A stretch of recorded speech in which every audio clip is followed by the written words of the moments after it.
तो वित्त मंत्री निर्मला सीतारमण जिन्होंने तमाम घोषणाएं यहां पर की और आज उनकी घोषणाओं का फोकस डाउन ट्रोडन सेक्शंस थे, प्रवासी मजदूर थे। प्रवासी मजदूरों को लाभ देने के लिए ये तमाम घोषणाएं की गई हैं।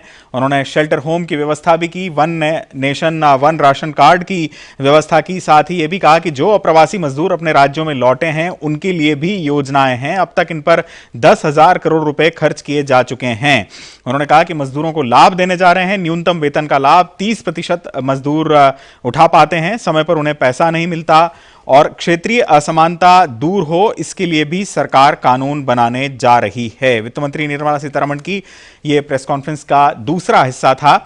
8 करोड़ प्रवासी मजदूरों के लिए फ्री राशन की सुविधा उपलब्ध कराने के लिए 3500 करोड़ रुपए का प्रावधान केंद्र सरकार ने किया है, जिसमें प्रति व्यक्ति 5-5 किलो गेहूं या चावल और 1 किलो चना प्रति परिवार दिया जाएगा और राज्य सरकारों पर इसको लागू करने की जिम्मेदारी होगी।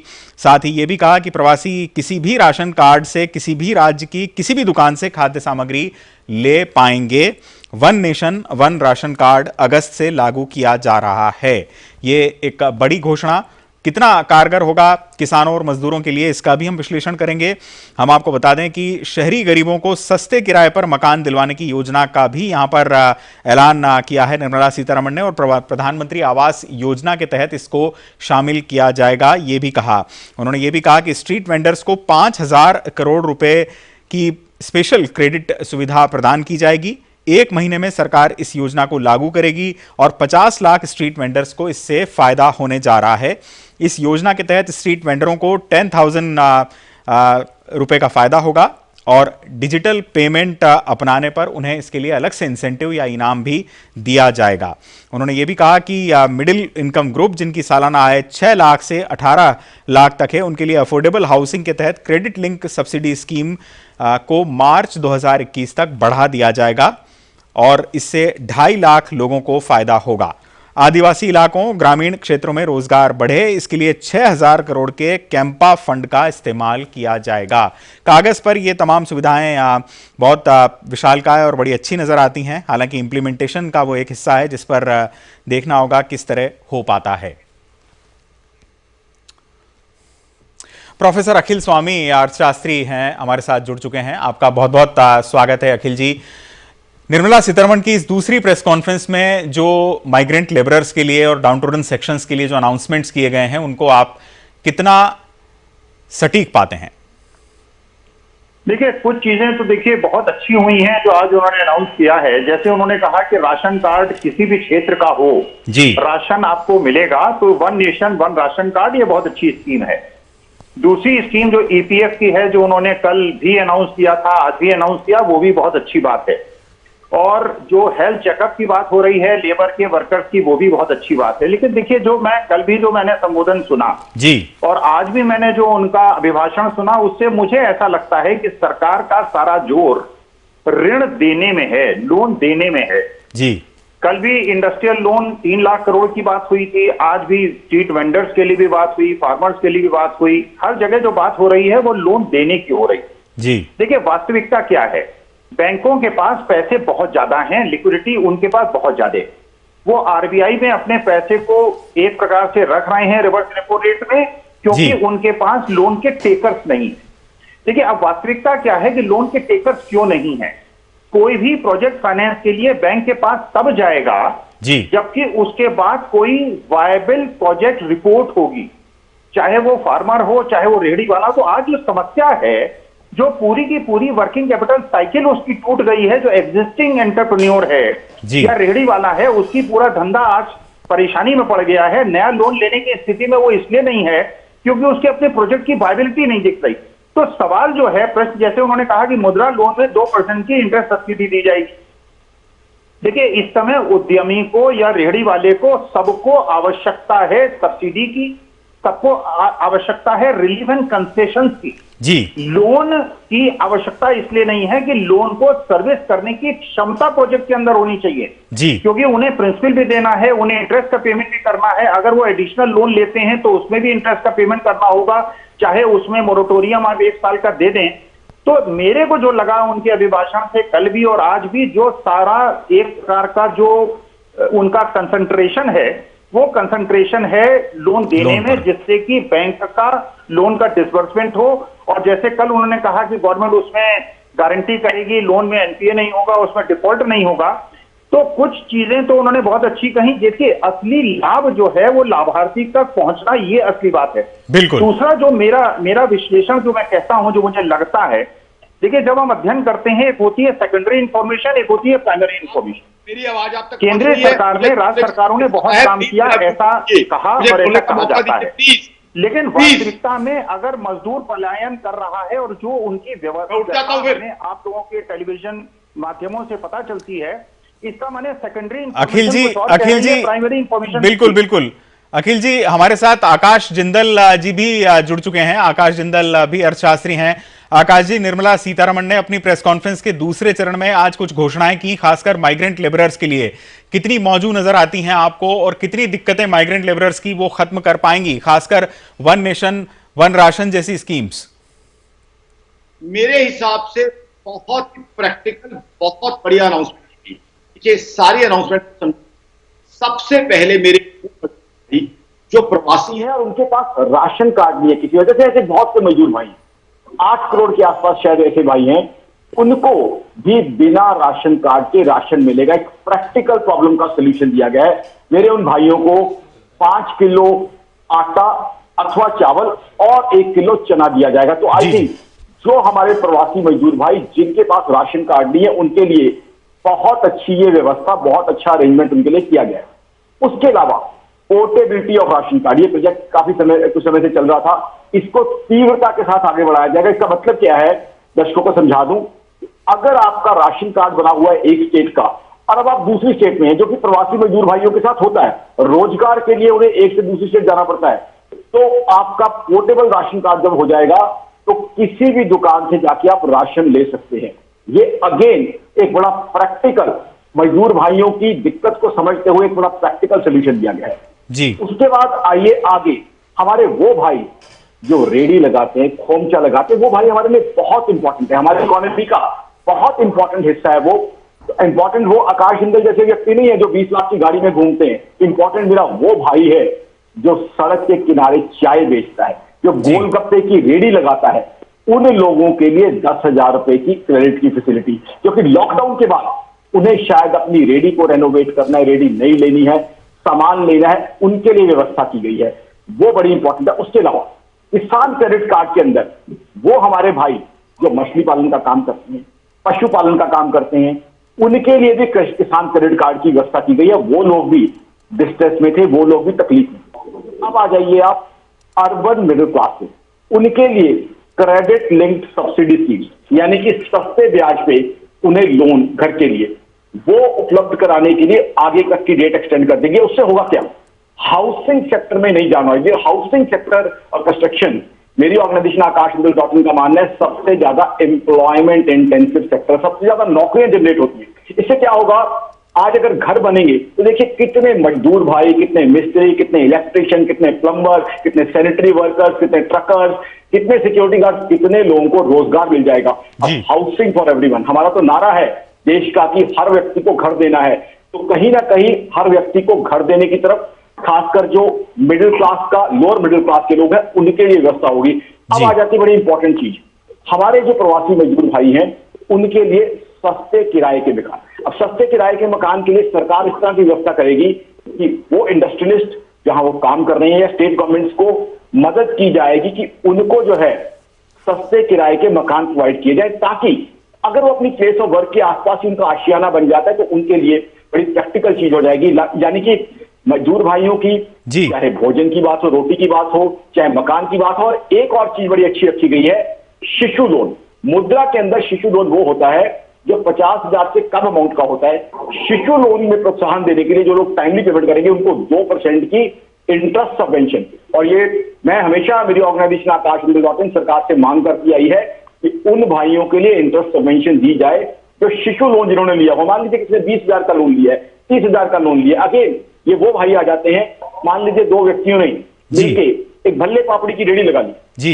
अब हमारे ग्रामीण भारत में, भारत के छोटे हिस्सों में तो बहुत इंपॉर्टेंट है, एक छोटा ढाबा खोल लिया जहां बहुत से लोगों को भोजन दे रहे हैं वो, तो उन लोगों के लिए जो शिशु लोन थे वहां इंटरेस्ट सबवेंशन दी गई है। तो मेरे हिसाब से बहुत प्रैक्टिकल स्कीम्स है, रिजल्ट ओरिएंटेड स्कीम है, जो हमारे गरीब मजदूर भाई हैं, जो हमारे फिशरमैन हैं, एनिमल हस्बेंड्री से डील करने वाले लोग हैं, और खासकर जो प्रैक्टिकल प्रॉब्लम, राशन कार्ड जिनके पास नहीं है, उनको अनाज देने का जो टारगेट है सरकार का, वो काफी हद तक आगे बढ़ेगा। I think the best thing about the entire announcement is that the government has looked into the practical problems of my labor brother, of my migrant brother, of fisherman, of the person who is into animal husbandry, and try to address the problems. So that is the best thing about today's package. मेरे हिसाब से जिस तरीके से सरकार प्रयास कर रही है, जिस तरीके से सरकार एफर्ट कर रही है, कोविड के बाद वाली सिचुएशन को टैकल करने में हम काफी हद तक कामयाब हो जाएंगे। देखिए, कुछ डेटा आपके साथ शेयर करना चाहता हूं जी। अनएम्प्लॉयमेंट 27.1% हो चुका है जी, आज तक का हाईएस्ट है। ILO, यूनाइटेड नेशंस बॉडी, वो कहती है 40 crore workers in Indian informal sector could be pushed deeper into poverty. बिल्कुल 40 करोड़ के आसपास हमारे भाई जो इनफॉर्मल सेक्टर में गरीबी के अंदर फर्दर धस सकते हैं कोविड की वजह से। तो अब उन लोगों को राहत देना तो सरकार की ड्यूटी है। तो कहीं ना कहीं ये सारे एफर्ट्स, वो जो 40 करोड़ भाइयों की बात हो रही है, या जो 27.1% अनएम्प्लॉयमेंट की बात हो रही है, उनको एड्रेस करने के लिए सरकार के बहुत अच्छे प्रैक्टिकल रिजल्ट ओरिएंटेड एफर्ट मुझे लग रहे हैं। अखिल स्वामी जी, आपसे जानना चाहेंगे कि सरकार भारी भरकम योजनाओं का ऐलान भी कर रही है इस सेक्शन के लिए, जो कि सबसे ज्यादा इससे प्रभावित होगा, खासकर असंगठित क्षेत्र के मजदूर, जिनमें बहुत ज्यादा बेरोजगारी अब आ जाएगी, जिस तरह की इंटरनेशनल लेबर ऑर्गेनाइजेशन की रिपोर्ट्स वगैरह भी हैं। लेकिन सवाल ये उठता है कि इतने सारा ये जो धन है, ये कहां से आएगा? और अगर क्या आपको नहीं लगता कि जो समाज के जो दूसरे जो सेगमेंट्स हैं, उन पर अंततः इसका प्रेशर आना है किसी न किसी रूप में, चाहे वो मिडिल क्लास हो? देखिए, जैसे आज अनाउंसमेंट हुआ और जनरल साहब ने भी कहा, ये बहुत अच्छी बात है कि जो लेबर है, जो एम्प्लॉय है, उसके लिए एक अफोर्डेबल हाउसिंग स्कीम हो। जितने उद्यमियों से और उद्योग समूह से जुड़े हुए लोगों से मेरी बात हुई, उनकी जो सबसे बड़ी समस्या है कि जो फॉरवर्ड एरियाज, जो फॉरवर्ड इंडस्ट्रियल एरियाज हैं, वहां लैंड की कॉस्ट इतनी ज्यादा है कि वो ये कहता है, जब मैं एक प्रोजेक्ट लगाता हूं, वहां पे जो प्रोजेक्ट कॉस्ट मेरी लैंड की हुआ करती थी बहुत कम, आज 10 गुनी ज्यादा हो गई है। तो मेरी जो प्रोजेक्ट की वायबिलिटी वो कम हो गई है, वो ये कहता है। और ये बड़ी एक अच्छी बात है उसकी, और सरकार को इस तरफ बिल्कुल विशेष ध्यान देना चाहिए। जैसे स्पेशल इकोनॉमिक जोन के अंदर आप उन्हें सुविधा देते हैं, सरकार लैंड उनको लीज पे दे। देखिए, अगर वो अफोर्डेबल हाउसिंग के लिए इंडस्ट्रियलिस्ट को ही काम करना है जी, उद्यमी को ही काम करना है, और उसके लिए बहुत ज्यादा महंगी लैंड उसको लेनी है, और उसके बाद अफोर्डेबल हाउसिंग अपने एम्प्लॉइज को देनी है, तो इससे प्रोजेक्ट वायबिलिटी और कम होती है। देखिए, 3 अंग हैं, त्रिकोण है। एक अंग है उसका सरकार, दूसरा है उद्यमी, और तीसरा है मजदूर। मजदूर और जो उद्यमी है उसके बीच में एक बहुत पारिवारिक संबंध है, एक दूसरे पे डिपेंडेंट है। कोई भी उद्योगपति या कोई भी उद्यमी ये नहीं चाहता कि उसका मजदूर जो हो परेशानी में हो जी। अब सवाल ये होता है कि सरकार से हमारी अपेक्षा क्या है? उद्योग चलें, उद्योग फायदेमंद हो, उद्यमियों को लाभ हो। आज जो स्थिति है, कोविड की वजह से जो स्थिति हो गई है, उनकी प्रोजेक्ट वायबिलिटी बहुत ज्यादा बिगड़ गई है। चाहे वो व्यापार हो, चाहे वो उद्योग हो, चाहे छोटा उद्योग हो या मध्यम उद्योग हो, उनका पूरा वर्किंग कैपिटल साइकिल खराब हो गया है। एडिशनल लोन की आवश्यकता उनको नहीं है, उनको आवश्यकता है रिलीफ एंड कंसेशन की। रिलीफ एंड कंसेशन का अभिप्राय ये हुआ कि जो पिछले 2 महीने के अंदर उनकी पूरी साइकिल रुक गई है, उनको आप डेफर मत कीजिए, उनको फंड कीजिए, फंडेड इंटरेस्ट टर्म लोन में उनको कन्वर्ट कीजिए, जिससे कि उनका बोझा कम हो। और देखिए, जब उद्यमी का, उद्योगपति का बोझा कम होगा, जब उसकी प्रोजेक्ट की वायबिलिटी होगी, वो कभी नहीं चाहेगा उसका मजदूर उसको छोड़ के चला जाए। तो जो ये पलायन की सारी आपकी समस्या क्रिएट हुई है, प्रवासी मजदूर जो है अपनी इंडस्ट्री को छोड़ के चले गए हैं, ये छोड़ के नहीं जाएंगे अगर इंडस्ट्री को आप रिलीफ एंड कंसेशन दें, जिससे कि अपनी प्रोजेक्ट वायबिलिटी को, और जो उसके ऊपर बोझा पड़ा हुआ है, आज इंटरेस्ट का बोझा पड़ा हुआ है, पावर उसके बोझा पड़ा हुआ है, इसको केवल डेफर मत कीजिए, इसको फंडेड इंटरेस्ट टर्म लोन में कन्वर्ट कीजिए। और ये जिससे कि वो अपने जो मजदूर है उसको एक आश्वासन दे सके, उसको भरोसा दे सके कि 1-2 महीने के बाद फैक्ट्री चलेगी, तुम्हारी नौकरी कहीं नहीं जाएगी, और मेरे को जो पैसा इंटरेस्ट पे और पावर बिल में देना पड़ता था वो न देके मैं तुम्हें एक ऐसा अनाउंस दूंगा, 20,000 तनख्वाह तुम्हारी थी, तुम्हें 8,000 रुपए महीना दूंगा, लेकिन छोड़ के मत जाओ। क्योंकि जब वो मजदूर छोड़ के चला जाएगा, प्रवासी मजदूर, जब ये कोविड खत्म होगा, उसके बाद ये जो स्किल्ड लेबर है, इसको पाने में उन स्टेट को भी परेशानी होगी जहां वो मजदूर गया है, और उन स्टेट को भी परेशानी होगी जहां से ये गया है। तो इस समय मेरा जो निवेदन है, जो मैं अपेक्षा करता हूं और जो एक होना चाहिए, वो यह होना चाहिए कि उद्यमियों और इंडस्ट्री को इस समय रिलीफ एंड कंसेशन की आवश्यकता है, डेफरमेंट की आवश्यकता नहीं। जी बिल्कुल। आकाश जी, पिछले दिनों जिस तरह की खबरें सब तरफ से आई थी कि सरकार के बार बार ये कहने के बाद भी कि आप किराया नहीं ले सकते अभी फिलहाल, और किराए के लिए आप किसी टेनेंट के ऊपर प्रेशर नहीं डाल सकते, लेकिन जगह जगह हमने देखा था कि मकान मालिक बावजूद इसके अपनी मनमानी कर रहे थे और उसका नुकसान झेलना पड़ रहा था लोगों को, गरीब शहरी गरीबों को। अब जो शहरी गरीबों के लिए सरकार स्कीम लाई है, उसके तहत पीपीपी मॉडल पर मकान बनाए जाएंगे, और जो उद्योगपति होंगे, ऐसे जो उद्योगपति होंगे जो कि इन मकानों का निर्माण करते हैं, उनके लिए सरकार उनको प्रोत्साहन देगी। इसको आप कितना कारगर पाते हैं, खासकर ये जो शहरी गरीबों के लिए जो आवास की समस्या है, इसके दृष्टिकोण से? अखिल जी, आप मेरा सवाल सुन पाए? अच्छा, मुझसे आपने पूछा? जी जी, आकाश जी से संपर्क टूटा है, आप जरा बताएं इस बारे में। अच्छा है, एक बार फिर प्लीज पूछ लें। शहरी गरीबों के लिए आवास की जो समस्या थी, हमने देखा कि किस तरह से किराएदारों को मकान मालिक निकाल रहे थे। सरकार के बार बार अपील करने के बाद भी तमाम प्रदेशों से इस तरह की घटनाएं सामने आ रही थीं। अब सरकार जो शहरी गरीबों के लिए पीपीपी स्कीम के तहत जो आवास निर्माण करने की बात कही है, रेंटल हाउसिंग स्कीम लाने की बात अभी निर्मला सीतारमण ने कही है, कितनी कारगर आप पाते हैं इस समस्या को हल करने के दृष्टिकोण से? देखिए, एडवाइजरी से और इस प्रकार के जो संस्तुतियां हैं, उससे कोई लाभ मेरे हिसाब से नहीं होने वाला है जी। देखिए, जो चीज हो वो प्रैक्टिकल हो। जो मकान मालिक है, अगर उसने 10 झुग्गी बनाई थी और 10 लोगों को किराए पे दिया था, तो उसका भी जो आय है वो उसी पे वो आश्रित है। आज जो सबसे बड़ी समस्या हुई है प्रवासी मजदूरों के साथ कि वो छोड़ के गया है, रोटी आपने उसको दे दी, आपने 5 किलो गेहूं दे दिया, चावल दे दिया, दाल दे दिया, लेकिन जो उसको किराया देना है, वो किराया वो कैसे दे, बिजली और पानी का बिल कैसे दे? उस दबाव की वजह से वो छोड़ के गया है। उद्यमी से अपेक्षा करना कि वो महंगी लैंड खरीद के उसमें मकान बनाए और उसको सब्सिडाइज रेट पे अपने एम्प्लॉय को दे, ये व्यवहारिक नहीं है। केवल इसमें सरकार ही बहुत उम्दा काम कर सकती है कि जहां बड़ी इंडस्ट्री हैं, उसके आसपास लैंड को एक्वायर करके वहां पे वो रेंटल प्रेमिसेस बनाए, जिससे कि जो उद्यमी है, जो उद्योग समूह है, उस पर बहुत ज्यादा बोझा ना पड़े।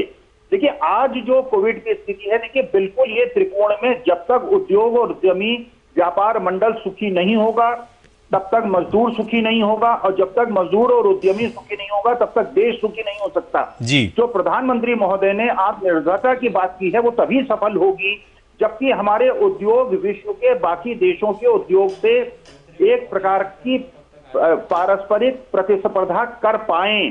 उसके लिए हमें इन्हें बचाना है, इनको एक रिलीफ एंड कंसेशन देना है। जैसे मैं बताऊं कि मैं कॉर्पोरेट स्ट्रक्चरिंग का भी एक प्रकार से शिक्षक हूं। ये जो बीमारी होती है, आदमी को जिस प्रकार से बीमारी होती है, उद्योग को भी वैसे ही बीमारी होती है। इसके संकेत मिलते हैं जी। जब आदमी बीमार पड़ता है, पहले छींक आती है, खांसी होती है, बुखार होता है, तब वो कोविड की तरह बढ़ता है। इंडस्ट्री और उद्योग को भी बीमारी के संकेत मिलने लगते हैं। अगर उन संकेतों की अवहेलना करके आप उसको इग्नोर करेंगे और उसमें ट्रीटमेंट में देरी करेंगे, तो इंडस्ट्री को रिवाइव करने में बहुत ज्यादा मुश्किल होगी। इस समय इंडस्ट्री लोन नहीं मांग रही है क्योंकि पुराने ही लोन को सर्विस करने में उसको परेशानी हो रही है। इस समय आपको जो उद्यमी है, जो उद्योग समूह है, जो व्यापारी मंडल है, उसके जो बोझा उसके कंधे पे पड़ा हुआ है, उसको उतारना है, उसे कम करना है। उसको ये कहना है कि भैया तुम इस समय सरवाइव करो, क्योंकि तुमने बुरे समय में बैंक के लोन वापस किए हैं, टर्म लेंडिंग इंस्टीट्यूशन के लोन वापस किए हैं, तुमने हमारा साथ दिया है, तुम अच्छे उद्यमी हो, अच्छे बोरोवर हो। हम 6 महीने तक तुमसे कोई इंटरेस्ट नहीं लेंगे, तुमसे कोई बिजली का बिल नहीं लेंगे, और ये जो पीरियड है इसको हम डेफर कर देंगे, और धीरे धीरे किस्तों में 6 महीने के बाद जब पूरी पोजीशन अच्छी हो जाएगी, तुम्हारी प्रोडक्टिविटी पूरी आ जाएगी, तब तुमसे पैसा ले लेंगे। देखिए, वास्तविकता में सरकार का ही संबल है, सरकार से ही अपेक्षा है। उद्योगी हो, उद्यमी हो, किसान हो, मजदूर हो, मध्यम वर्ग हो, सबकी जो अपेक्षा है वो सरकार से है, और सरकार ही उसमें मदद कर सकती है। उद्योग समूह से अपेक्षा करना कि वो मकान बनाए, अफोर्डेबल अपने लोगों को दे, उसकी प्रोजेक्ट वायबिलिटी को खराब करेगा। प्रोजेक्ट वायबिलिटी को खराब होगा तो बैंकिंग एनपीएस बढ़ेंगे और देश का नुकसान होगा। तो सबसे जो महत्वपूर्ण चीज है मेरे ख्याल से वो ये देखना है कि जो भी प्रोजेक्ट के कैश फ्लो एंटिसिपेटेड थे कोविड आने से पहले और कोविड आने के बाद जो कैश फ्लोज इफेक्ट हुए हैं, तो पूरा का पूरा जो projected profit and loss account है वो चेंज हो गया है। अपेक्षाएं चेंज हो गई हैं, वो कैश फ्लो चेंज हो गए हैं। जो प्रॉफिट आफ्टर टैक्स का आपने अपेक्षा की थी, जो आपने सोचा था ऐसा होगा, जिसके आधार पे आपने टर्म लोनिंग की थी, अब उसको चेंज करने की आवश्यकता है क्योंकि उसके कैश फ्लोज वैसे नहीं होंगे और उसके कैश फ्लोज नहीं होंगे तो एंटिसिपेटेड कैश फ्लो के बेसिस पे जो आपने उसका टर्म लेंड जो उसका रिपेमेंट का शेड्यूल बनाया था उसको आपको चेंज करना पड़ेगा। तो इस समय सहानुभूति की आवश्यकता है, उन उद्योगों और उद्यमियों को वर्गीकृत करने की आवश्यकता है जो विलफुल डिफॉल्टर्स हैं या वो लोग जिन्होंने पिछले 10-15 साल से सारे ऋणों का समय पे भुगतान किया है। आज क्योंकि एक परिस्थिति ऐसी आ गई है कोविड की वजह से वो परेशानी में है, उसको समस्या है, तो उसको बिना दंड दिए हुए, बिना पेनल और कंपाउंड इंटरेस्ट लिए हुए उसको फंडेड इंटरेस्ट कम लोन के माध्यम से उसका जो देय है उसको आगे समय के लिए बढ़ाया जाए जिससे उद्योग सरवाइव कर सके। देखिए, अगर उद्योग सरवाइव करेगा, अगर इंडस्ट्री सरवाइव करेगी, अगर एंटरप्रेन्योर सरवाइव करेगा तो मजदूर सरवाइव करेगा। बिल्कुल, गवर्नमेंट को टैक्स मिलेगा, इनकम टैक्स मिलेगा, जीएसटी मिलेगा, तो पूरी इकोनॉमिक एक्टिविटी हमारी चलेगी। लेकिन अगर इस बोझे को आप हल्का नहीं करेंगे तो पूरी इकोनॉमी को नुकसान होगा। जो अभी तक मुझे लगा बहुत अच्छी स्कीम्स हैं, बहुत अच्छी चीजें उन्होंने, जैसे EHIC की बात हुई, जैसे one nation one ration card की बात हुई, पूरा सहानुभूतिक रवैया जो है सरकार का है, लेकिन इस समय एडिशनल लोन की नहीं आवश्यकता है। इस समय जो आवश्यकता है जो उसके एग्जिस्टिंग लोन्स हैं जिसको उसे सर्विस करना है उसमें उन्हें रिलीफ एंड कंसेशन की आवश्यकता है, ये मेरा कहना है। नहीं तो आप क्या ये कह रहे हैं कि इंडस्ट्रीज को पंप करने के लिए सरकार जो एडिक्वेट मेजर्स हैं वो सरकार नहीं उठा रही है और उसका जो फोकस है वो सिर्फ लोन देकर मतलब फौरी तौर पर राहत देने पर ज्यादा है? नहीं, ये फौरी तौर पर राहत भी नहीं है। देखिए, फौरी तौर पर राहत नहीं, मान लीजिए मैंने 100 करोड़ का लोन लिया हुआ है जी, और मैं 10 करोड़ रुपए का पर ईयर जो है उसका इंटरेस्ट देता हूं, 2 करोड़ रुपए का मान लीजिए बिजली का बिल मैं देता हूं। अब मेरे क्योंकि कैश फ्लोज इफेक्ट हो गए हैं और मैं ये 10 करोड़ का इंटरेस्ट देने में असमर्थ हूं। अगर मेरे से आप इंटरेस्ट काट लेते हैं और 2 करोड़ का आप मुझसे बिजली का बिल ले लेते हैं तो मैं एम्प्लॉय की सैलरी नहीं दे पाता। एम्प्लॉय की सैलरी नहीं दे पाता तो एम्प्लॉय मेरे फैक्ट्री को छोड़ के चला जाता है यही स्थिति है। तो ऐसी स्थिति में अगर कोई मुझसे कहे कि एडिशनल लोन ले लो तो मैं कहूंगा भैया मेरी जो एक्जिस्टिंग लोन है मैं उसी को सर्विस नहीं कर पा रहा तो एडिशनल लोन कैसे लूं। तो मुझे अगर आप मदद करना चाहते हैं तो आप मुझसे कहिए कि भाई अगले 6 महीने तक बिजली का जो 2 करोड़ रुपए का आपका बिल है ये आपको 6 महीने तक नहीं देना है जी। जो आपको 10 करोड़ रुपए का इंटरेस्ट का जो 5 करोड़ का 6 महीने का इंटरेस्ट होता है ये अभी नहीं देना है, इसको हम टर्म लोन में कन्वर्ट कर देते हैं और ये जो 11-12 करोड़ रुपए आपको देना है ये अगले 6 महीने मत दीजिए जिससे आपके कैश आउटफ्लोज ना हो, क्योंकि आपके कैश आउटफ्लोज नहीं होंगे। आप अपने एम्प्लॉइज को रिटेन को जो भी पैकेज देना है, अगर आप इंडस्ट्री से ये कहें और पिछले 2-3 साल की बैलेंस शीट आपके पास है कि आप कितना सैलरी बिल आपका है, मान लीजिए आपका 2 करोड़ का सैलरी बिल है, सरकार कहती है कि आपका 2 करोड़ का सैलरी बिल था, 1.5 करोड़ का सैलरी बिल हम रियम्बर्स करते हैं, आपको 1.5 करोड़ रुपए देते हैं, किसी को नौकरी से नहीं निकालेंगे, 20% से ज्यादा आप उसकी वेतन कटौती नहीं करेंगे। अगर मान लीजिए ऐसी स्थिति हो और ये है असली सुविधा, इंडस्ट्री अपने लोगों को नहीं निकालेगी। देखिए, वास्तविकता में जो दूसरे देशों ने किया, एक तो उन्होंने रिट्रेंचमेंट बहुत ज्यादा नहीं होने दिए जी, उन्होंने इंडस्ट्री को पैसा रियम्बर्स किया। दूसरी चीज क्या की उन्होंने, आप अमेरिका में देखिए, उन्होंने $2,500 पर मंथ अपने जितने लोग हैं उनके अकाउंट में ट्रांसफर कर रहे हैं। क्यों करना है ऐसा? पहली बात यह है कि इंडस्ट्री लोगों को न निकाले, इंडस्ट्री भी हेल्दी रहे और एम्प्लॉय भी हेल्दी रहे, जिससे कि जब ये कोविड खत्म हो तो उनकी इंडस्ट्री जो है वो इस शेप में हो कि वो संघर्ष कर सके, पहली बात। दूसरी बात, अगर आप $2,500 हर आदमी के अकाउंट में भेज देंगे, मिडिल क्लास के अकाउंट में भी, केवल बिलो पॉवर्टी लाइन के लोगों के अकाउंट में नहीं, अगर आप $2,500 सबके अकाउंट में भेज देंगे तो मार्केट की डिमांड नहीं खत्म होगी। बिल्कुल। तो सवाल यह है कि इंडस्ट्री चलेगी कैसे? भाई जब मार्केट में डिमांड नहीं है हर आदमी पिटा हुआ है, मिडिल क्लास पिटा हुआ है, लोअर क्लास पिटा हुआ है, इंडस्ट्री पिटी हुई है, उद्यमी पिटा हुआ है। हर आदमी ने अपने खर्चों को केवल रोटी और दाल में और दूध में सीमित कर लिया है, बाकी चीजें वो नहीं खरीद रहा है। जब ये कोविड खत्म होगा और मार्केट में लोगों के हाथ में पैसा नहीं होगा और वो मार्केट में सामान नहीं खरीदे तो इंडस्ट्री चलेगी कैसे? तो दो चीजें। और देखिए, भारत की जो सबसे बड़ी शक्ति है, जो माननीय मोदी जी ने भी कहा, सबसे बड़ी शक्ति भारत की क्या थी? हमारी शक्ति थी डिमांड। एक तो ग्रोइंग पॉपुलेशन और दूसरी ग्रोइंग डिमांड। जो हमारा लोअर इनकम ग्रुप का आदमी मिडिल इनकम ग्रुप की तरफ माइग्रेट कर रहा था, वो हमारी शक्ति थी। और यह सच्चाई है कि जो मिडिल क्लास है वो एक श्रेणी नीचे सरक गया है, लोअर मिडिल क्लास में आ गया है। जो लोअर मिडिल क्लास है वो अल्प आय वर्ग में आ गया है, जो अल्प आय वर्ग है वो बिलो पॉवर्टी लाइन आ गया है। बिल्कुल। चलिए, प्रोफेसर अखिल स्वामी, आपकी तरफ से काफी महत्वपूर्ण सुझाव ये देखने को मिले। सरकार के पास भी ये सारे मॉडल्स थे, इनको इंप्लीमेंट किया जाना चाहिए आने वाले दिनों में। इस बीच आइए सुन लेते हैं कि योगी आदित्यनाथ, उत्तर प्रदेश के मुख्यमंत्री, वो क्या कह रहे हैं। इस पैकेज के दायरे में ला करके इन्हें 10,000 रुपये तक का लोन देने की, आसान किस्तों में लोन देने की व्यवस्था इस पैकेज में देने का कार्य हुआ है। देश का लगभग 4 करोड़ यह ठेला और पटरी व्यवसायी इससे लाभान्वित होगा और कोरोना संकट के उभरने के साथ ही उसे अपना व्यवसाय तेजी के साथ आगे बढ़ाने में मदद मिलेगी। इसके साथ ही प्रवासी श्रमिकों के बारे में जो कार्य योजना आज घोषित हुई है, एक बहुत बड़ा कार्य है ये।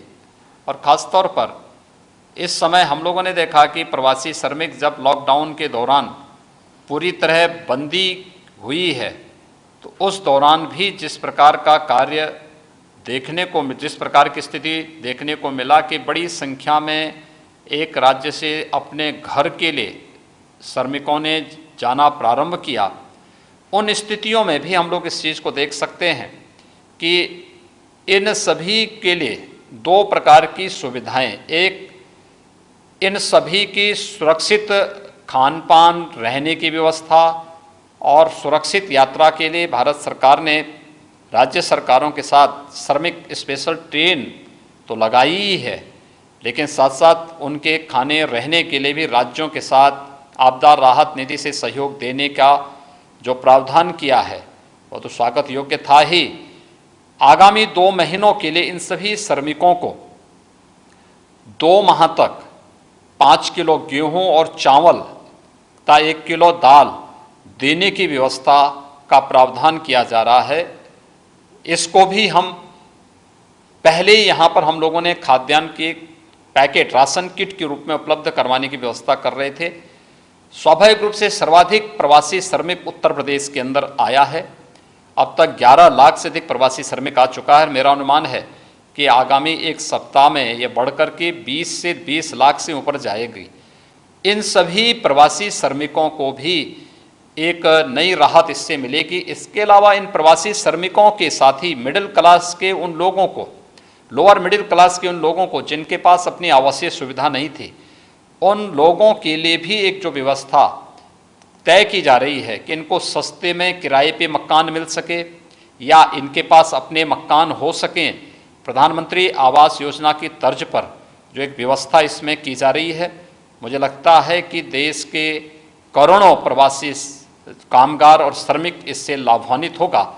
साथ साथ युवाओं के लिए भी एक जो बड़ी घोषणा हुई है, शिशु, किशोर और तरुण मुद्रा योजना में लोन की व्यवस्था, एक बड़ा पैकेज इसमें युवाओं के लिए नया स्टार्टअप स्थापित करने और नए सिरे से आत्मनिर्भर भारत, एक स्वावलंबी भारत निर्माण की दिशा में, स्वदेशी को प्रमोट करने की दिशा में, अपनी ही प्रतिभा और अपनी ऊर्जा के माध्यम से हम भारत को पुनः वह गौरव दिलाएंगे जिसके लिए भारत जाना जाता था। उसके लिए जो युवाओं के लिए भी व्यवस्था इसमें पैकेज में की गई है, मैं इसके लिए भी आदरणीय प्रधानमंत्री जी का और माननीय वित्त मंत्री जी का हृदय से आभार व्यक्त करता हूं। मुझे विश्वास है कि कल एमएसएमई सेक्टर और पावर सेक्टर के लिए जिस प्रकार की घोषणा हुई और आज ही उत्तर प्रदेश में हम लोगों ने 56,000 से अधिक लोगों को एमएसएमई सेक्टर से जुड़े हुए लोगों को 2002 करोड़ रुपए का लोन वितरण किया। ऐसे ही ये जो घोषणा आज किसानों के लिए, फेरी नीति से आच्छादित होने वाले पटरी व्यवसायियों के लिए, इसके साथ ही जो हमारे यूथ हैं उन लोगों के लिए और प्रवासी श्रमिकों और लोअर मिडिल क्लास के लिए जो घोषणा हुई है, ये स्वागत योग्य है। निश्चित ही कोरोना संकट से उभरने के साथ साथ देश की अर्थव्यवस्था को मजबूत बनाने में इस सेक्टर का अपना एक योगदान है। नींव के पत्थर हैं और इन नींव के पत्थरों को मजबूत करके हम लोग निश्चित ही एक आत्मनिर्भर और स्वावलंबी भारत निर्माण में इन सब के योगदान से आगे बढ़ पाएंगे। मैं आत्मनिर्भर और स्वावलंबी भारत, लेकिन राह बहुत लंबी है क्योंकि कोविड का डैमेज बड़ा भीषण है। फिलहाल शुक्रिया करेंगे प्रोफेसर अखिल स्वामी, आप हमारे साथ जुड़े, हमें इनलाइटन करने के लिए आपका बहुत बहुत धन्यवाद। और आइए कुछ रिएक्शंस देख लेते हैं। जो नेशनल फूड सिक्योरिटी एक्ट में नहीं आते या जिनको राज्यों का राशन कार्ड नहीं मिल पाता या उसकी बेनिफिशियरीज लिस्ट में नहीं है, वो भी इससे वंचित ना रह जाएं। ऐसे 8 करोड़ प्रवासी मजदूरों के लिए 3500 करोड़ रुपए का प्रावधान, यानी कि उनको 5-5 किलो गेहूं या चावल मिलेंगे और साथ में 1 किलो चना, प्रति फैमिली 1 किलो चना और प्रति व्यक्ति 5 किलो गेहूं और चावल भी अगले 2 महीनों तक मिलते रहेंगे। National portability of the cards, which is public distribution ration cards, can be used in any ration card, any ration shop in any part of the country as you move along. So if there is a ration card holder, today he is in Bihar or Karnataka, tomorrow he moves to Rajasthan, he can take his food ration from any ration shop in that state.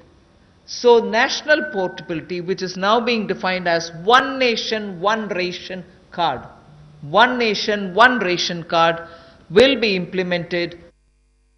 न्यूनतम वेतन की universalization की जाएगी, पूरे देश भर में एक जैसा उसका हो। कम से कम एक न्यूनतम वेतन गरीब से गरीब मजदूर को मिले, इसके लिए इस कदम को उठाया गया है। और जो क्षेत्रीय असमानता है, जो रीजनल डिस्पैरिटी है न्यूनतम वेतन में, उसको भी इसके माध्यम से दूर किया जाएगा, वैधानिक रूप इसको दिया जाएगा। One nation one ration card, ये योजना हम लाने वाले हैं और इसके माध्यम से आप देश के किसी कोने में भी किसी भी उचित मूल्य की दुकान से अपना राशन ले सकते हैं, जिसको हम डिपो भी कहते हैं, राशन डिपो भी कहते हैं, ताकि राशन वितरण प्रणाली से जो आपके हिस्से का आप उसको ले पाएं। और इसका अगर देखा जाए तो आज तक टेक्नोलॉजी के उपयोग से, चाहे वो जनधन खाते हो, आधार नंबर हो, मोबाइल हो, इसके माध्यम से पारदर्शिता मोदी सरकार लेकर आई और लाखों करोड़ पिछले कुछ वर्षों में बचाया भी है और वापस गरीबों के उत्थान के लिए लगाया। To all districts, we want to extend the ESIC benefits to all establishments which employ at least 10 people or more, and in some of the notified districts.